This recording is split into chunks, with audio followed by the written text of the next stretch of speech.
Magandang hapon po. Suffocation ang lumabas sa autopsy na dahilan ng pagkamatay ng dalawang bata sa Pampanga na nakulong sa kotse.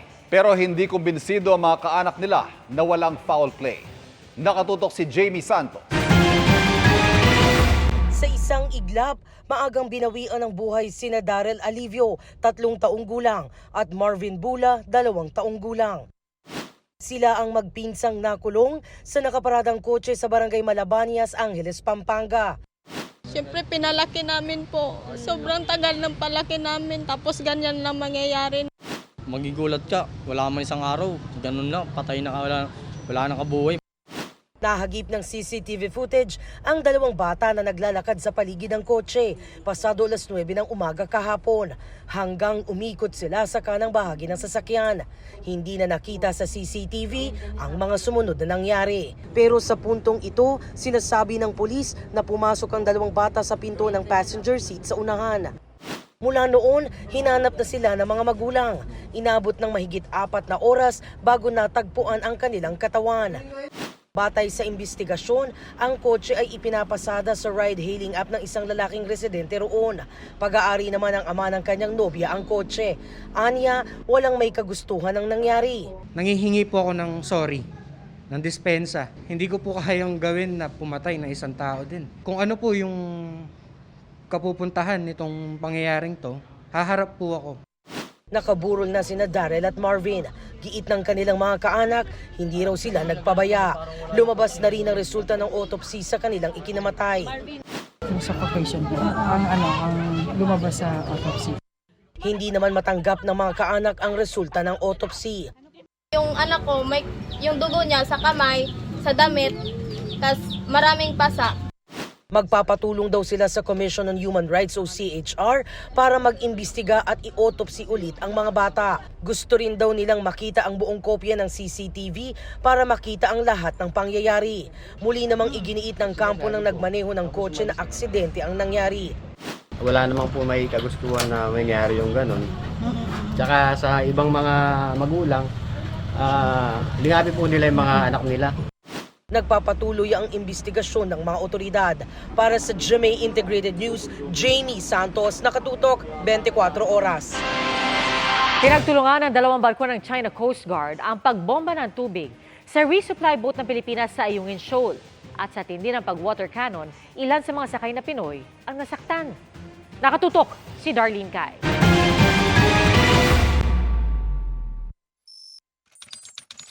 Bago makarating sa BRP Sierra Madre sa Ayungin Shoal, hinarang ng barko ng China Coast Guard kaninang umaga ang resupply boat na unay sa May 4. Batay sa timestamp sa video, pasado 6:00 ng umaga ito nangyari. Sa sobrang bilis ng barko ng China, halos bumangga na ito sa ating resupply boat. Makalipas ang 1 oras, paatras na humarang ang CCG vessel sa harapan ng unay sa May 4. Sa sobrang lapit na ng dalawa, hirap tuloy makaliko ang resupply boat. Nasa misyon din ang BRP Cabra, isa sa mga escort sa Rotation and Reprovisioning o RORE mission. Pero dito makalapit sa Unaiza May 4 dahil hinarangan ng isa pang CCG vessel at 2 Chinese Maritime Militia vessel. Pasado 8:00 ng umaga, nagsimulang bombahin ng tubig ng China ang Unaiza May 4. Sobrang lapit na nila kaya halos magbanggaan na. Matapos ang halos kalahating oras, isa pang CCG vessel ang makikitang ng bomba ng tubig. Kaya ang Unaiza May 4, tinitira na ng tubig sa harap at likod. Sa tindi ng sabayang pag-water cannon, may pagkakataong halos di na makita ang resupply boat. Sa lakas ng buga ng tubig, nasira ang bahagi ng bubungan ng resupply boat at nahulog sa dagat ang ilang debris. Ayon sa National Task Force for the West Philippine Sea, dahil sa direktang pagbomba ng tubig ng China, severely damaged o lubhang nasira ang Unaiza May 4. Mayroon ding nasaktan pero hindi sinabi kung ilan. Nakalapit sa Unaiza May 4 ang BRP Cabra at BRP Sindangan ng PCG. Mula sa resupply boat, inilipat sa isang rigid hull inflatable boat o RHIB ang mga sakay nito. Sa kabila ng patuloy na pangharas ng China at paglalagay pa nila ng floating barrier sa bukana ng Ayungin Shoal, sinabi ng task force na tagumpay ang RORE mission. Ang National Task Force at ang National Security Advisor humingi ng pulong sa Lunes kasama ang Executive Secretary at National Security Cluster para magbigay ng rekomendasyon kay Pangulong Marcos kasunod ng insidente. Ayon sa PCG, ang ginawa ng China ay irresponsable at pagpapakita ng pagbabaliwala sa Convention on the International Regulations for Preventing Collisions at Sea. Batay sa ulat ng China State-run news channel na CGTN, sinabi ng tagapagsalita ng China Coast Guard na si Gan Yu na nagsagawa sila ng regulatory actions dahil hindi nila tumupad sa pangako ang Pilipinas at nagpadala ng mga barko sa Ayungin Shoal. Tinawag nila itong pangtetrespass o panghimasok. Tila nanggugulo raw ang Pilipinas at sadyaan nilang sinisira ang kapayapaan at stability sa South China Sea. Sabi pa ni Gan, mapapahiya lang anya ang mga naglalaro ng apoy. Ang mga embahada ng Amerika, European Union, Japan at New Zealand na babahala raw sa nangyari at iginiit na dapat pairali ng international law. Para sa GMA Integrated News, Darlene Kai, nakatutok, 24 oras. Lubharaw nakakabahalang ginawa ng China sa Ayungin Shoal kanina ayon kay PCG spokesperson for the West Philippine Sea, Commodore J. Tariela. Tinawag ni Tariela sa kanyang post sa X na unprovoked aggression, coercion, reckless at mapanganib ang ginawa ng China laban sa isang lehitimo at karaniwang RORE mission. Hindi lang daw nilagay ng China sa panganib ang mga sakay ng barko, kundi nagdulot din ng matinding pinsala. Consistent anya ang China sa paggawa ng mga illegal, unprofessional at irresponsabling hakbang na tiliwas sa mga pahayag nila tungkol sa kapayapaan, pakikipag-usap at pagsunod sa international law. Ngayong huling Sabado, bago ang Holy Week break, kamustahin natin ang sitwasyon sa PITX.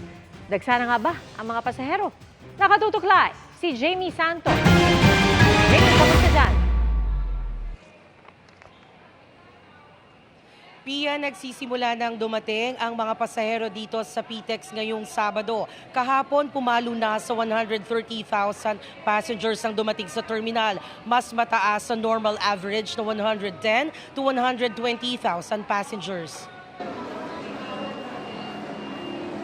All set na ang Parañaque Integrated Terminal Exchange para sa inaasahang buhos ng pasahero ngayong Semana Santa. Inaasahang aabot daw ng 1.7 milyong pasahero na uuwi sa Cavite, Laguna, Batangas, Quezon at Bicol ang daragsa sa terminal.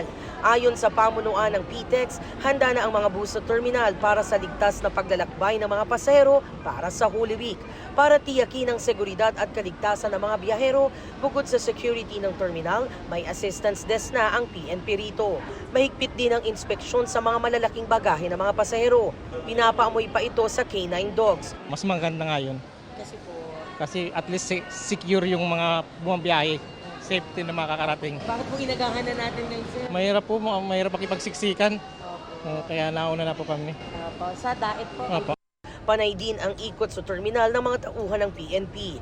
Paalala naman ng Department of Tourism sa mga babiyahe ngayong Holy Week, tanging sa mga DOT accredited enterprise mag-book ng inyong mga accommodation, travel at tours para sa maayos at tamang serbisyo. Ang Bureau of Immigration pinag-iingat ang publiko sa mga scammer na nag-ooperate ng mga peking website na naniningil para sa registration ng e-travel. Ang Department of Health naka-code white alert na para sa Semana Santa. Ibig sabihin, naka-standby ang mga medical staff sa mga ospital para sa mga posibleng mangangailangan ng agarang atensyong medikal. Pia, inaasahan ng PTEX na sa Miyerkules Santo bubuhos sa mga pasaherong uuwi ng probinsya para sa Semana Santa. At yan ang latest mula rito sa PTEX. Balik sa iyo, Pia. Maraming salamat, Jamie Santos. May virtual na estilo raw ngayon ang mga tulak ng droga para hindi agad matunugan. Nabiso yan ng mga otoridad sa isang operasyong nauwi sa habulan. At tinutukan yan ni John Consulta Exclusive.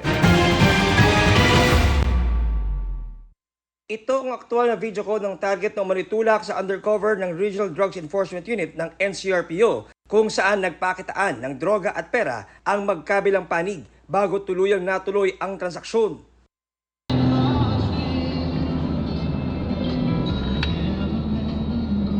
Pero sa gitna ng transaksyon, biglang humalurot papalayo ang suspect kaya mabilis siyang hinabol at inabutan ng mga operatiba ng NCRPO. Tara! Arestado ang suspect na nakuhanan ng halos 700,000 piso na halaga ng shabu. Ayon sa NCRPO, bagong estilo na raw ang pag-video call muna ng mga tulak para makaiwas sa mga otoridad. Iba na ngayon. Ang isang modus ngayon is through video call na. Show the item and show the money. Parang gano'n. So, naninigurado na sila eh. So, imagine, through video call na.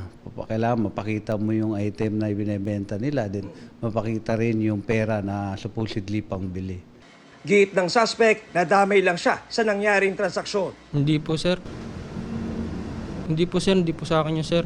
Nagkakaroon ng custodial debriefing, no? Inaalam natin kung sino yung mga contact niya, sino yung mga katransact niya, and then saan yung source niya. So, malalaman natin eventually, and then we will have follow-up operation. Para sa GMA Integrated News, John Consulta, nakatutok, 24 oras.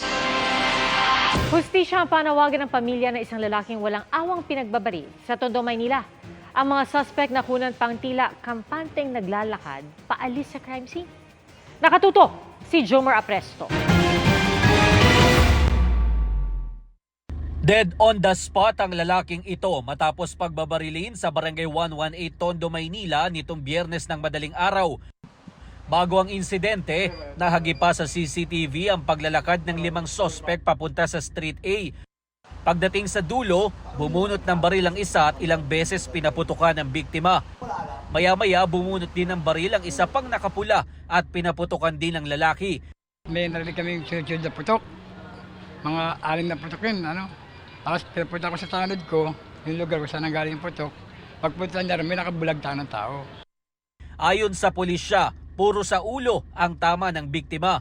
5 basyo ng 9mm na baril at 2 basyo ng caliber 40 ang narecover sa crime scene. Nahagi pa sa CCTV ang pagtakas ng 2 gunman na parang walang nangyari. Hustisya ang panawagan ng pamilya ng biktima. Hindi ko naman po akalain na gano'n mangyayari sa kapatid ko. Wala po siya nakakaaway kahit sino po. Ayon sa MPD, patuloy ang kanilang backtracking para matukoy ang mga suspect. Patuloy din na inaalam ang motibo sa pamamaril. Para sa GMA Integrated News, Jomer Apresto, nakatutok, 24 oras. Sa darating na Semana Santa, big-time oil price hike ang papasaning kalbaryo ng mga motorista. Sa tansya ng kumpanyang Uni-Oil, 2 pesos and 10 centavos hanggang 2 pesos and 30 centavos kada litro ang posibleng itaas sa presyo ng gasolina. 1 peso and 30 centavos hanggang 1 peso and 50 centavos naman sa kada litro ng diesel. Sa datos ng GMA Integrated News Research, ito na ay kalawang sunod na Semana Santa na nagmahal ang mga produktong petrolyo. Ayon sa Energy Department, may epekto sa presyuhan ng pag-atake ng Ukraine sa 3 oil refinery ng Russia, pagbawas sa export ng krudo ng Iraq, binabantay ang stockpile ng petrolyo ng Amerika at demand ng petrolyo sa US at China. Umakyat na sa 453 ang kaso sa bansa ng nakahawang whooping cough o pertussis ayon sa Department of Health. Batay sa datos ng kagawaran, pinakamaraming kaso na itala sa Metro Manila. Sunod ang Calabarzon at Eastern Visayas. Mahigit 20 na sa mga nagkasakit ang nasawi. Umorder na raw ang kagawaran ng bakuna para rito. 800,000 hanggang 1 milyong dose ng bakuna kontra pertussis ang inaasahang darating sa bansa sa buwan ng Hunyo. Sa pertussis o tuspirina, paano mahawak? So, nakukuha ho yun sa ubo, sa secretions, sa sipon, pag nailipat po sa ibang tao. Binulabog ng sunod-sunod na putok ng baril ang mga dumalo sa isang music concert sa Moscow, sa Russia. Sa huling tala ng Investigative Committee ng Russia, umabot na sa mahigit 70 ang patay at mahigit 140 ang sugatan. Ayon sa Russian Emergency Ministry, matapos ng pag-atake, may naiulat ding pagsabog na nagdulot ng sunog sa gusali. Tinutugis pang nasa likod nito na itinuturing ng Russian government na terrorist attack. Inako ng Islamic State na ISIS Khorasan ang pag-atake at kinumpirma yan ng isang opisyal ng Amerika na nauna na raw nagbabala sa Moscow bagong insidente. Wala namang naiulat na Pilipinong nasaktan sa pag-atake ayon sa ating Department of Foreign Affairs. Nag-amok ang isang lalaki sa BGC at nagsindi pa raw ng umano'y marijuana sa harap ng mga pulis. Posible siya maharap sa reklamong alarm and scandal at paglabag sa Comprehensive Dangerous Drugs Act. Nakatutok si Nico Wahe. The law. Under the law of God sa Bible, you cannot touch me. I am God in flesh. Yan ang katwiran ng lalaking ito nang arestuhin ng mga pulis sa Bonifacio Global City sa Taguig. This is illegal. You have nothing against me. You cannot touch me. I am Jesus Christ. Lahat kayo, lahat ng kaluluwa nyo akin. Pero tila hindi godly ang asta nito bago maaresto.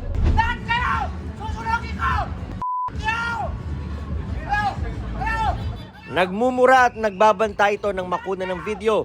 Dahilan para tumawag na ng pulis ang BGC Marshals. Ayon sa grupong pinagbabantaan ng suspect sa video, nagse-celebrate lang sila noon ng birthday ng kanilang kaibigan. Nag-bad finger na siya nung nakita niya yung kasama namin na isa na foreigner na babae. Parang kinagurse na yung pamilya namin na kung ano na yung mga sinasabi niya, like papatayin niya yung pamilya namin, ganyan. Then hindi namin alam kung saan siya nanggagaling. Dahil hinamon ako ng suntukan eh. Hindi ko alam sa kanya, papansin, KSP. Bigla lang, nagdadrive lang ako, pagdaan ko, hinamon ako ng suntukan. Eh di nagalit ako, sinigawan ko siya. Pero ayon sa grupo, 2 araw na raw nakalipas ng unang nangharas ang suspect. 2 days before, ganun yung sequence na ginagawa niya. Sinusundan niya. Lalo pa siyang hindi nakaligtas sa kasalanan nang makita ng mga otoridad na may hinihipak ito habang ini-interrogate. Nang inspeksyonin ang kanyang sasakyan, may nakita sa kanya mga tuyong dahon ng hinihinalang marijuana na nakalagay sa maliit na cylinder. Nakuha rin sa kanya ang tila isang pipa. CBD siya, hindi siya kush, medicinal. Nakita ng ating marshal na nagsindi ng pinaghinalaang CBD or cannabidiol o isang ating other form ng cannabis. Eh dito sa Pilipinas naman wala tayong pinapayagan o base sa ating Republic Act 9165 na itong mga ganito ay sa prohibited drugs under the law. So that's the time na in-effect nating arrest. 2020 nang aprobahan ng Dangerous Drugs Board ang paggamit ng cannabidiol o CBD para sa may mga epilepsy. Pero dapat ito'y in the form of oil. Dahon pa ang nakuha sa kanya at ayon sa mga pulis, wala naman masabing sakit na kinakailangan ng CBD.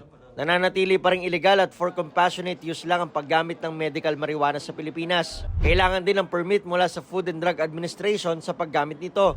Para sa GMA Integrated News, Nico Wahe, nakatutok 24 oras.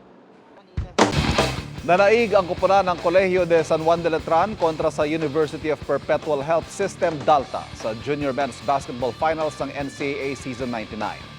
Ang maaksyong laro sa pagtutok ni Von Aquino.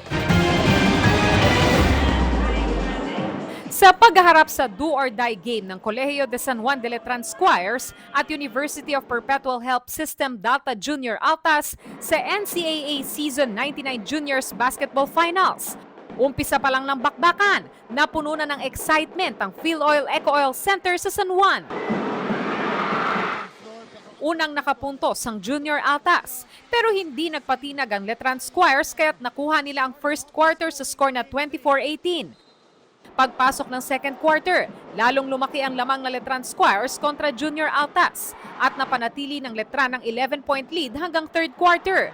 Pagpasok ng final quarter, muli pang itinodo ng Letran Squires ang kanilang opensa hanggang matambakan ng 16 points ang Junior Altas. Sa huli, ang defending champion na Colegio de San Juan de Letran Squires ang nanaig para maiuwi ang back-to-back championship sa final score na 93-76. Sabi ko sa mga boys, last game of our life na to, especially do sa mga graduating players. Sabi ko, wag na kayo magtipid, ibigay nyo na lahat. It was a really accomplishment for us kasi bihira sa amin mag back-to-back. So really happy na pinaghirapan ito ng mga coaches at players. Itinanghal bilang finals MVP sila Letran Squires team captain Jonathan Manalili. Di lang kami nag-give up. Alam naman namin kung ano yung kayang gawin namin as a team. Thankful ako dahil sa kanila nag-level up ako. True to our word, the whole NCAA Management Committee and Policy Board promises to bring you exciting games from the start. And up to now, I think we fulfilled that promise. Para sa GMA Integrated News, Von Aquino, nakatutok 24 oras. Muli pong kinilala ang GMA Network sa 26th Trusted Brand Survey ng Reader's Digest. Sa ikawalong taon, nakuha ng Kapuso Network ang Platinum Award sa TV Network category. Tinanggap ang award ni GMA Senior Vice President for Corporate Strategic Planning and Business Development, Chief Risk Officer at Head for Program Support, Reggie C. Bautista. Sa ikalawang taon, kinilala namang Most Trusted TV Host for News and Current Affairs si Atom Araulio. Napakahalaga niyang tiwala ng publiko sa atin because ang ating misyon ay makapaghatid ng serbisyong publiko sa Pilipino.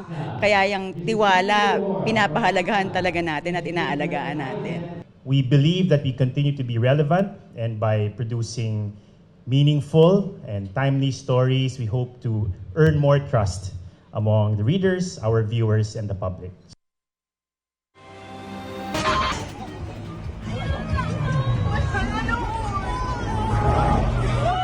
Masaya pa ang mga pasaherong sakay ng SUV na yan sa Balamban, Cebu at paliko-liko pa itong minamanehong ng driver na tila naglalaro. Pero ang hiyawan biglang napalitan ng mga sigaw dahil sa takot. Tumagilid ang SUV nang subukan itong umiwas sa kasalubong na sasakyan. Dalawa ang tumilapon palabas ng sasakyan kabilang ang driver na nasawi. Hindi bababa sa 10 sakay na pawang mga estudyante ang sugatan. Galing daw ang grupo sa selebrasyon pagtapos ng kanilang midterm examination. Aminadong nakainom sila.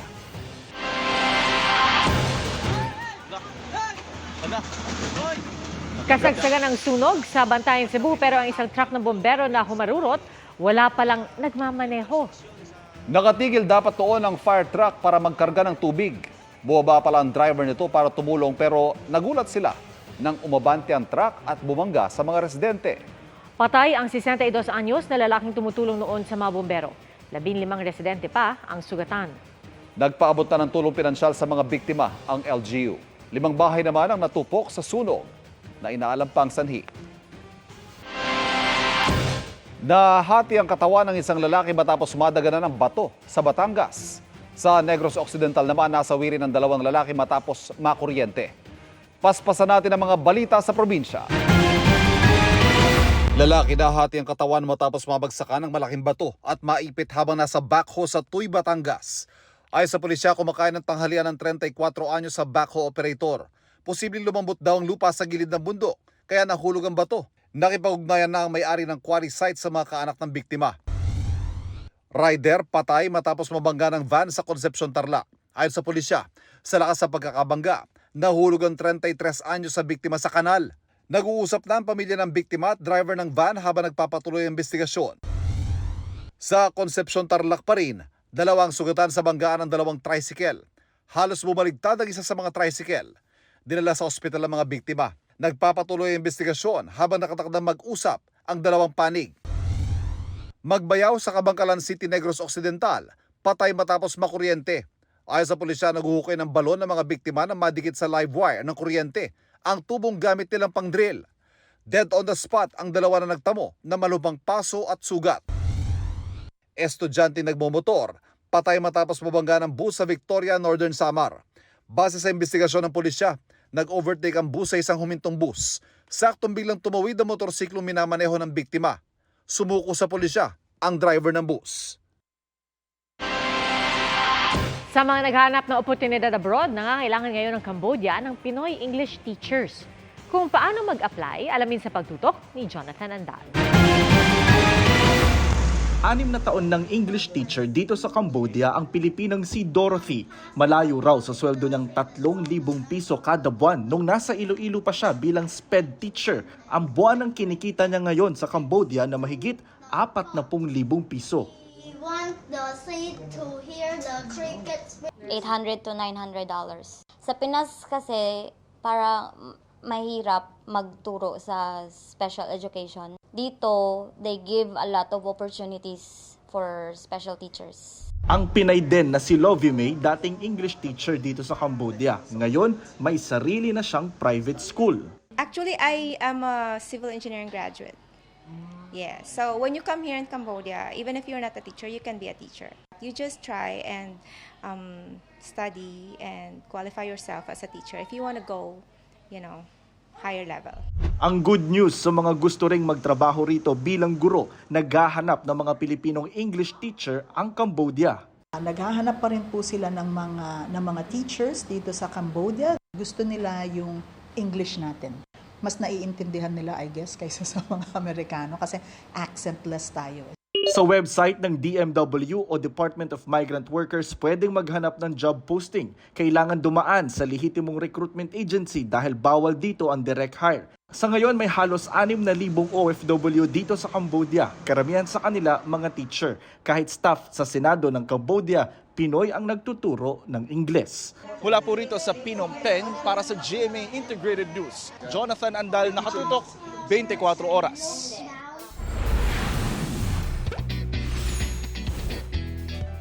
Ang mga kabayong apektado ng pagsabog ng Bulkang Taal noong 2020 patuloy ngayong naghahatid ng tulong at saya sa mga turista. Nakatutok si Mav Gonzalez. Nang sumabog ang Bulkang Taal noong 2020 at idineklara ng off-limits sa mga tao magmula noon, kabilang sa mga naapektuhan ang mga hayop na nooy nasa paligid ng Taal. Tulad nitong mga nasagip na kabayo na dating kaagapay ng mga turista sa pag-akyat sa bulkan. Sa unti-unting pagbangon ng mga lugar na apektado ng pagsabog, kasama rin ang mga kabayong ni-rescue mula sa bulkan.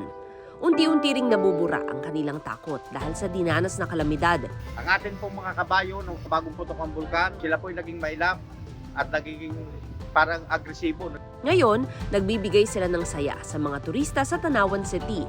Kung may holding hands while walking, sila naman horseback riding while sightseeing. Kapag first time nyo pa lang po sumakay, parang kakabahan kayo. Pero kapag nakasakay na kayo, saya talaga. Malaking tulong daw ito sa mga nag-aalaga ng kabayo at sa turismo ng lugar. May mga sinusunod din po tayong mga safety measures upang masigurado po natin ang kaligtasan ng lahat ng sasakyan. Para sa GMA Integrated News, Mav Gonzalez, nakatutok, 24 oras.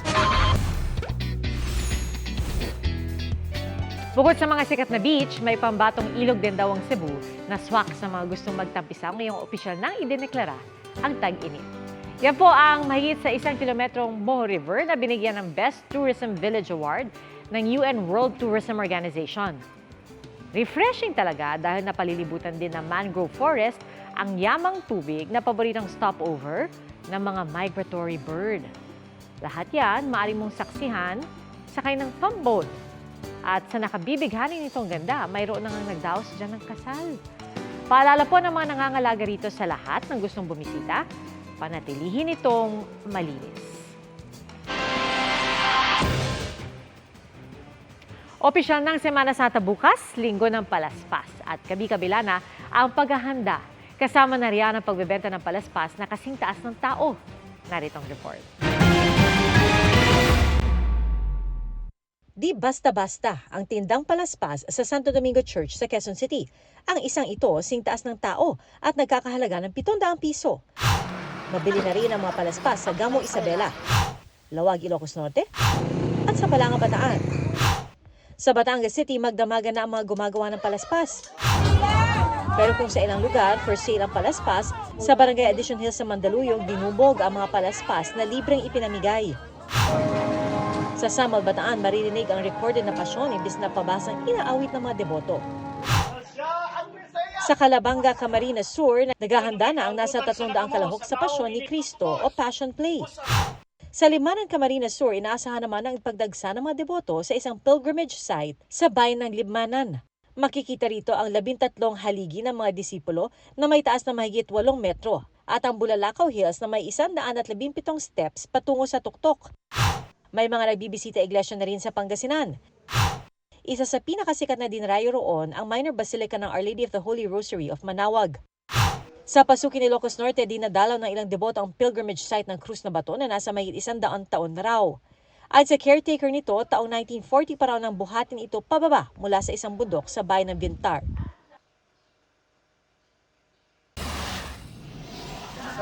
Parehong masaya sina Allen Dizon at Katrina Halili sa pagkapanalo nila ng acting awards sa Emirates International Film Festival. Para ito sa pelikula nilang Avenida na tinanghal na best film.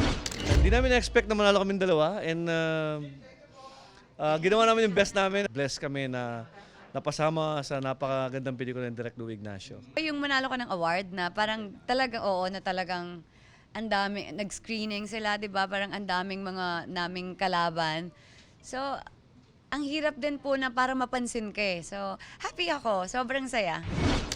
Parehong abala sina Katrina at Allen sa kani-kanilang top rating series sa GMA. Si Allen sa #1 afternoon prime series na Abot Kamay na Pangarap. At si Katrina sa GMA prime action drama na Black Rider. Pero this Holy Week, magbabakasyon muna sila. Namin pasyalan si Apong Wangud sa Kalinga. Camping kami, mag-tent kami dahil doon malamig. Uwi lang po ako ng El Nido. Yun nga, wala naman ako masyadong plan, kundi mag-alis ng mga gamit. Yes, mag-bonding with your daughter. Mag-bonding sa anak ko. Lars Santiago, updated sa showbiz happenings. Angat ang galing at talino ng isang proud member ng Aita ethnic group na mag-Indi o mag-Ansi mula Porac, Pampanga. Si Lady Anduya ang kauna-unahang babae na pumasa sa criminologist licensure examination sa kanyang grupo. Kwento ni Lady, noon pa man ay mindset na niyang pagbutihin ng pag-aaral para makakuha ng scholarship at makatuntong sa kolehiyo. 7 raw silang magkakapatid at pagtatanim ng gulay ay kinabubuhay ng kanyang mga magulang sa bundok. Tinanggap din niya mga pagkilalang Most Outstanding Criminology Intern, Service Awardee at Best Thesis. Mensahe ni Lady sa mga kapwa niya babae at katutubo, hindi imposibleng matupad ang anumang pangarap.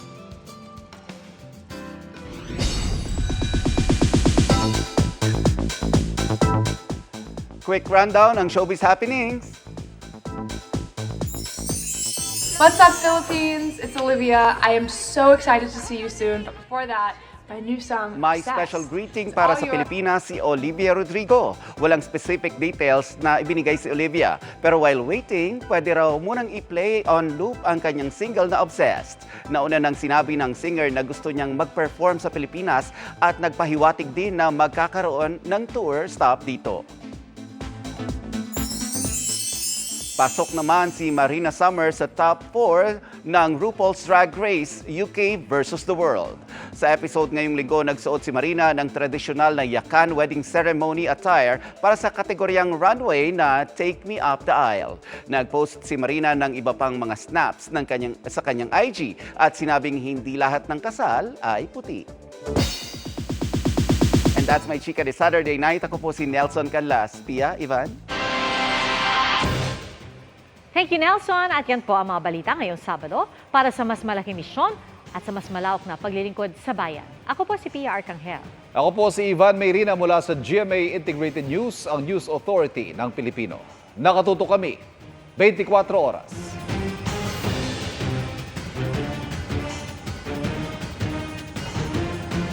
Magandang balita mga kapuso, kahit ano pa man ang oras, mapapanood ang 24 Oras Weekend at iba pang newscast sa youtube.com/GMA News. I-click lamang ang subscribe button. Sa mga kapuso abroad, maaari po kaming masubaybayan sa GMA Pinoy TV at www.gmanews.tv.